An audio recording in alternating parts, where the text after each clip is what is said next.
Hello everyone, welcome to the class. मेरा नाम है करुणा। आप सभी का स्वागत है आपके अपने परिवार एग्जामपुर कलम से क्रांति में। जैसे कि अभी अभी अगर आपने न्यूज़ में सुना हो तो एक बहुत ही इम्पोर्टेंट जजमेंट आई है सुप्रीम कोर्ट की। तो मैंने सोचा कि क्यों ना उसी जजमेंट पर एक बहुत ही शानदार सी वीडियो बनाई जाए, जिससे कि आपको ये एक्नॉलेज हो सके कि वो जो जजमेंट है वो किससे रिलेटेड है। तो आज की जो अपना ये सेशन होने वाला है वो उसी जजमेंट से रिलेटेड होने वाला है। पहले तो आप सभी जल्दी से जल्दी सेशन में जुड़ जाइए और फटाफट जो भी आज हमारे सेशन में हमारे साथ नया जुड़ रहा है वो जल्दी से इस चैनल को सब्सक्राइब कर लीजिए। और सेशन शुरू करने से पहले आप लोगों के लिए एक बहुत ही इम्पॉर्टेंट इन्फॉर्मेशन मुझे आपके साथ शेयर करनी है। जैसा कि आप सभी को पता है कि परिवर्तन 2.0 बैच ऑलरेडी लॉन्च हो चुका है, जिसमें आपको 70 प्लस कोर्सेस एक साथ एक्सेस करने के लिए अवेलेबल है। आप खुद से सोचिए कि पूरी की पूरी एक साल की वैलिडिटी के लिए आपको ये सारे के सारे कोर्सेस अवेलेबल है। चाहे आप किसी भी चीज की आप प्रिपरेशन कर रहे हैं, और जब हम जनरली किसी भी गवर्नमेंट एग्जाम की प्रिपरेशन करते हैं तो हम लोग क्या करते हैं, बाकी सभी एग्जाम्स भी देते हैं जिससे कि हम ये देख सकें कि हमारी तैयारी कैसी है, या फिर हमें अपनी जल्दी से जल्दी जॉब सिक्योर करनी होती है। तो इसीलिए भी हम लोग बाकी डिफरेंट कॉम्पिटिटिव एग्जाम्स भी देते हैं। तो इसीलिए आप लोगों के लिए परिवर्तन 2.0 लॉन्च हुआ है, जो सिर्फ और सिर्फ 1499 रुपीज में है। और ये अब आप लोगों के लिए जो ऑफर वैलिड है वो सिर्फ और सिर्फ 10 मई तक है। तो जिन्होंने भी अभी तक इस बैच में एनरोल नहीं किया है वो जल्दी से जल्दी इस बैच में एनरोल कर लीजिए, जिससे कि आप भी इस कोर्स का फायदा उठा सकें। कुछ क्लासेस ऑलरेडी स्टार्ट हो चुके हैं, तो ज्यादा बैकलॉग ना हो आप लोगों का, तो जल्दी से जल्दी बिना देरी के आज ही आप अपने आप को इस बैच में एनरोल करा लीजिए परिवर्तन 2.0 में। तो अब बढ़ते हैं हम अपने सेशन की तरफ। देखो, जैसा कि आप लोगों को सुनने में आया होगा कि हमारे सुप्रीम कोर्ट ने अभी अभी जो मराठा कोटा लॉ था उसे अनकॉन्स्टिट्यूशनल डिक्लेयर कर दिया है। आपको पता है कि अपने देश का जो सबसे बड़ा कोर्ट होता है वो होता है हमारा सुप्रीम कोर्ट, और हमारे सुप्रीम कोर्ट के पास ही ये अधिकार होता है कि वो ये देख सके जो आपकी केंद्र और राज्य की सरकार है वो कॉन्स्टिट्यूशन संविधान के अनुसार काम करती है या नहीं करती है। किसके पास ये अधिकार होता है, तो ये सुप्रीम कोर्ट के पास होता है। अब आप मैम से पूछेंगे ना ये चीज कि मैम सुप्रीम कोर्ट ने जो बात बोली फिर वो वैलिड क्यों होगी, उसे माना क्यों जाएगा, सुप्रीम कोर्ट ने ही वैलिड क्यों डिक्लेयर किया या अनवैलिड क्यों घोषित किया या अनकॉन्स्टिट्यूशनल गैर संवैधानिक क्यों कहा या कॉन्स्टिट्यूशनल संवैधानिक क्यों कहा। आप लोगों के दिमाग में ऐसे बहुत सारे क्वेश्चंस आ रहे होंगे।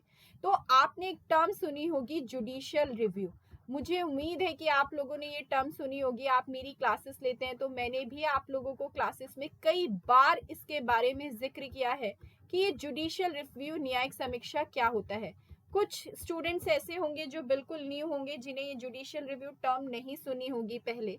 तो आप बिल्कुल परेशान ना हो, मैम है ना आप लोगों के साथ, मैम बताएगी आपको। देखो, टर्म को ही ध्यान से देखो कि जुडिशरी क्या कर रही है, चीजों को रिव्यू कर रही है, दोबारा से रिकंसिडर कर रही है, फिर से किसी चीज को देखना, उसे ही तो हम रिव्यू करना कहते हैं, समीक्षा करना कहते हैं। तो हमारे सुप्रीम कोर्ट और हाई कोर्ट के पास ये पावर होती है कि आपकी जो सरकार है, चाहे वो सेंट्रल गवर्नमेंट हो, केंद्र की सरकार हो, चाहे वो स्टेट गवर्नमेंट हो, चाहे उनका कोई भी लेजिस्लेटिव कोई लॉ बनाया हो उन्होंने, कोई विधायक का द्वारा कानून बनाया गया हो, कोई कार्यपालिका द्वारा काम किया गया हो, तो वो उसकी संवैधानिकता चेक करते हैं, उसकी कॉन्स्टिट्यूशनलिटी चेक करते हैं कि वो संविधान के अनुसार है या नहीं।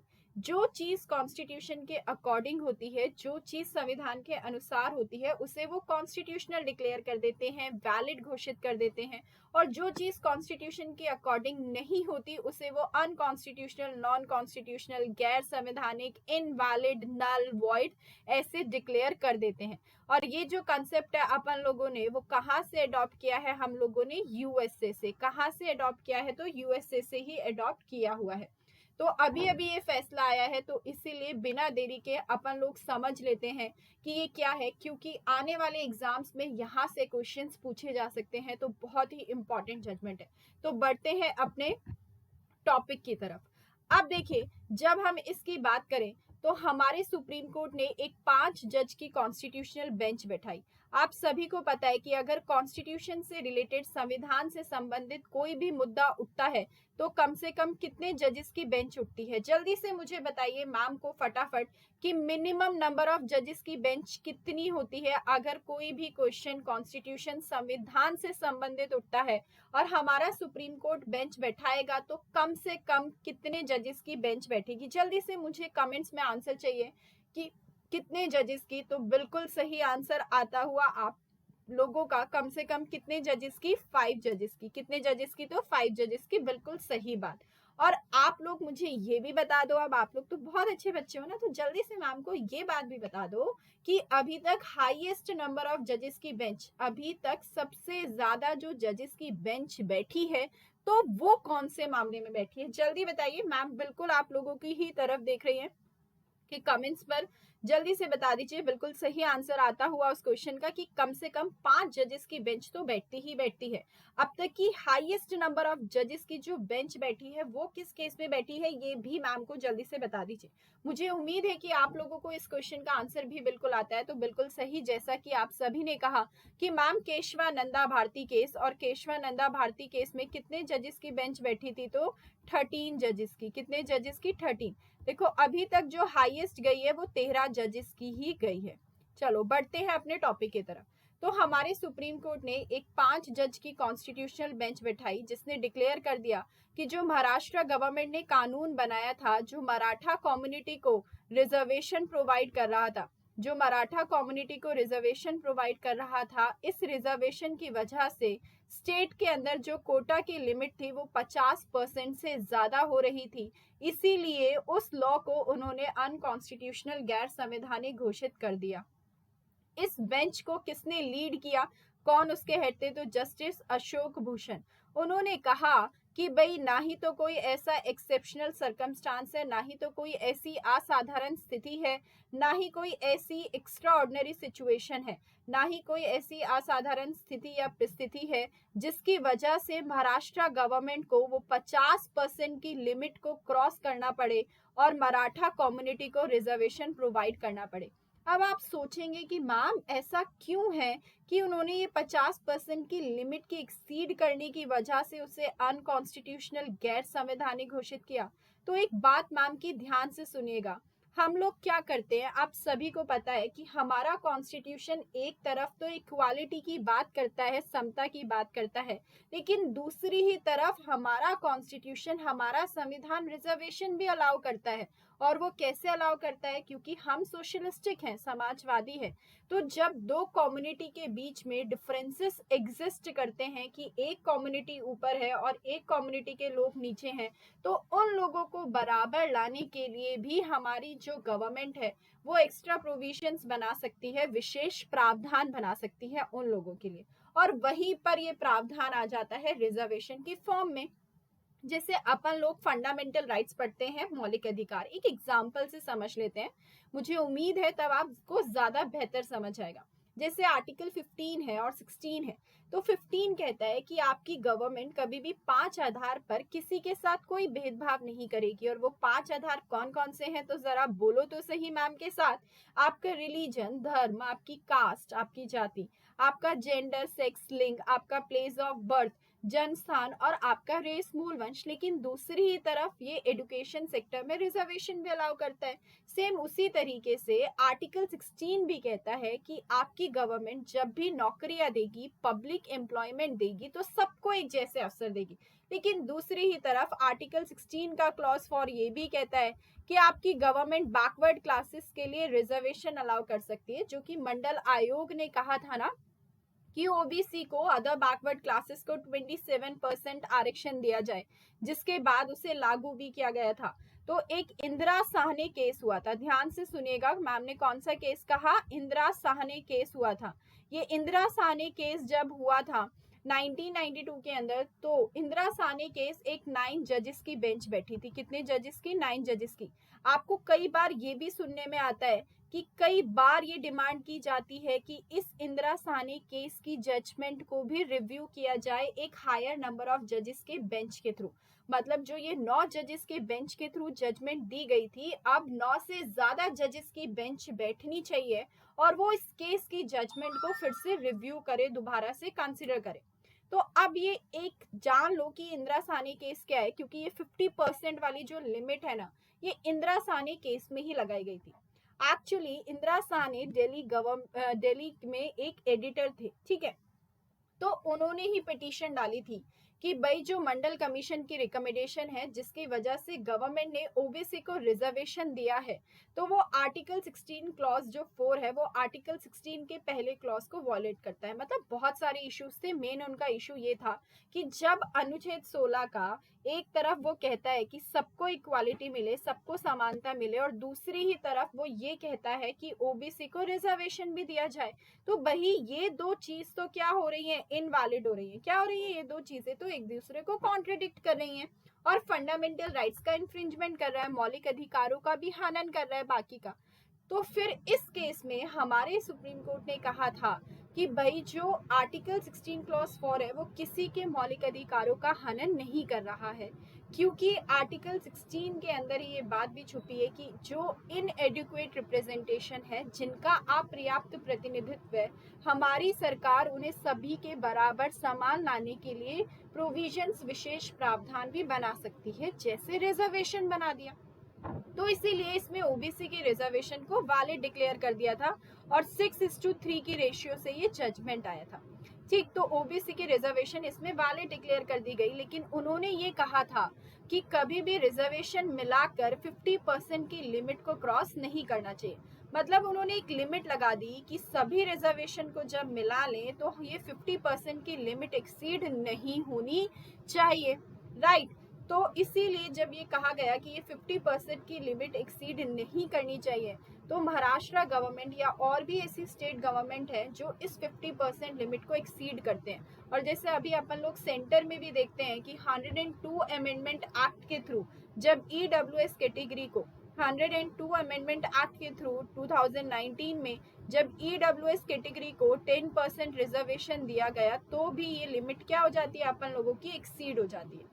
तो फिर 5 जजेस बेंच ने ये कहा कि भाई यहाँ पर इस लिमिट को एक्सीड करने का, कि जब महाराष्ट्र गवर्नमेंट ने मराठा कम्युनिटी को रिजर्वेशन दिया जिसकी वजह से ये 50% की लिमिट एक्सीड हो रही है, यहाँ ना ही तो कोई भी ऐसी स्थिति है, ना ही कोई ऐसी सिचुएशन है कि इस लिमिट को एक्सीड करना पड़े, तो इसीलिए उन्होंने उस रिजर्वेशन को गैर संवैधानिक घोषित कर दिया। क्योंकि जब ये 50% की लिमिट लगाई गई थी तो ये कहा गया था कि किसी एक्स्ट्रा ऑर्डिनरी सिचुएशन में ही इस लिमिट को क्रॉस किया जा सकता है। जैसे अपनी गवर्नमेंट ने 102 अमेंडमेंट एक्ट के through EWS category economically weaker sections को आरक्षण देते हुए 10% का इस लिमिट को क्रॉस किया, क्योंकि उन्होंने सीधा सीधा कह दिया कि भाई हमारे संविधान का आर्टिकल 46 जो आपका डीपीएसपी में आता है, नीति निदेशक सिद्धांतों में आता है, वो उसे वैलिड डिक्लेयर करा देता है। ठीक है, तो यहाँ कोई ऐसी सिचुएशन नहीं है, ऐसा अशोक भूषण जस्टिस जी ने कहा। अब देखिए, अब जब हम इसमें देखें तो हमारे सुप्रीम कोर्ट ने जो जस्टिस एनजी गैकवाड कमीशन था उसकी जजमेंट को और बॉम्बे के हाई कोर्ट की जजमेंट दोनों को स्ट्राइक डाउन कर दिया, क्योंकि वो यही कमीशन था जिसने कहा था कि मराठा कोटा लो होना चाहिए और मराठास को भी रिजर्वेशन मिलना चाहिए। और बॉम्बे हाई कोर्ट ने भी जजमेंट दी थी जिसने महाराष्ट्र स्टेट रिजर्वेशन जो सोशली और एजुकेशनली बैकवर्ड क्लासेस एक्ट को वॉलेट करता था। अब इस कमीशन ने तो कहा था कि जो मराठास को रिजर्वेशन दी जाए वो 16% दी जाए, 16% दी जाए, लेकिन हमारे हाई कोर्ट ने, बॉम्बे हाई कोर्ट ने क्या किया कि उसे 12% कर दिया एजुकेशन में और 13% कर दिया एम्प्लॉयमेंट में। लेकिन फिर भी सुप्रीम कोर्ट ने कहा कि बेशक से ये रिजर्वेशन की जो वैल्यू है वो कम हो गई हो, लेकिन फिर भी ये किसी भी यूज का नहीं है और ये कोई भी एक्स्ट्रा ऑर्डिनरी सिचुएशन क्रिएट नहीं करता है। तो हमारे सुप्रीम कोर्ट ने बॉम्बे हाई कोर्ट और कमीशन दोनों की रिकमेंडेशंस को नल डिक्लेयर किया। अब देखिए, इनफैक्ट सुप्रीम कोर्ट ने तो इतना तक बोल दिया कि भाई अगर मराठा कम्युनिटी को अगर मराठा कम्युनिटी को अलग से रिजर्वेशन प्रोवाइड की जाएगी तो उसकी वजह से हमारे दो फंडामेंटल राइट्स का वॉयलेशन हो रहा है, इन्फ्रिंजमेंट हो रहा है। कौन से दो फंडामेंटल राइट? एक आर्टिकल 14 और एक आर्टिकल 21। कितनी बड़ी बात बोल दी ना सुप्रीम कोर्ट ने कि भाई अगर ऐसा करते हो तो मराठा कम्युनिटी को रिजर्वेशन दिया जा रहा है तो उससे आर्टिकल 14 जो और आर्टिकल 21 है वो दोनों ही वॉयलेट हो रहे हैं। हमारे ये दोनों के दोनों क्या है? फंडामेंटल राइट्स हैं, मौलिक अधिकार है। आप लोग मुझे कमेंट बॉक्स में ये बताएंगे कि फंडामेंटल राइट्स कौन से पार्ट में आते हैं, कौन से आर्टिकल से कहाँ से अडॉप्ट किए हैं। मुझे इन सभी क्वेश्चंस का आंसर चाहिए। अब एक बार जान लेते हैं कि ये आर्टिकल 14 और आर्टिकल 21 है क्या। तो जरा देखो तो सही।